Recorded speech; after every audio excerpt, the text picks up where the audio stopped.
Assalamualaikum warahmatullahi wabarakatuh dan salam Malaysia Madani. Tak kenal maka tak cinta, jadi izinkan saya perkenalkan diri. Nama diberi Nurin Aurani Bakisha binti Nur Ahmad Syuhairi dan berusia 15 tahun. Saya merupakan anak didik Sekolah Menengah Kebangsaan Abi yang terletak di Abi Kanga, Perlis.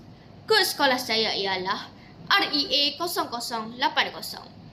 Pada masa lapang, saya akan memenuhi masa saya dengan membaca buku cerita. Dalam video ini, saya berasa amat teruja untuk berkongsi tentang buku cerita yang pernah saya baca yang berjudul Pengorbanan Seorang Guru.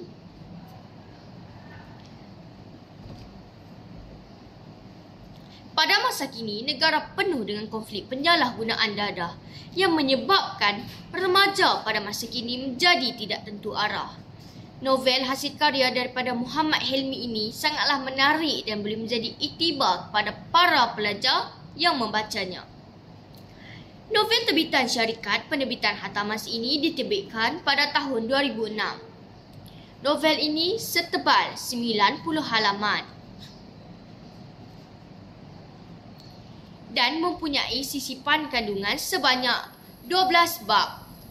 Novel ini mengisahkan tentang seorang guru muda iaitu Cikgu Najib yang sangat menyukai dalam dunia pendidikan, sifat ketabahan, kecekalan serta jiwa yang kental untuk mendidik anak bangsa sangatlah diteladani.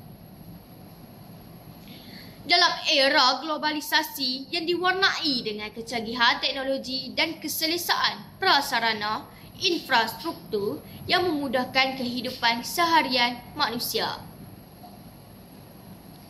Cikgu Najib memilih untuk mengajar di dalam sekolah pedalaman yang terletak di Ajil, Terengganu yang dipenuhi dengan cabaran dan kesukaran.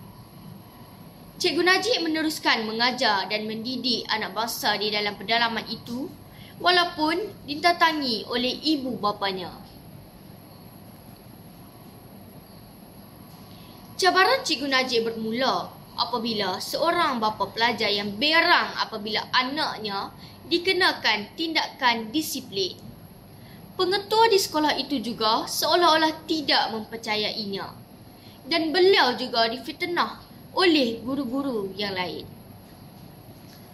Kesungguhan beliau akhirnya terbalas apabila keruntuhan akhlak pelajar akibat najis dadah itu akhirnya dapat ditatangi oleh beliau.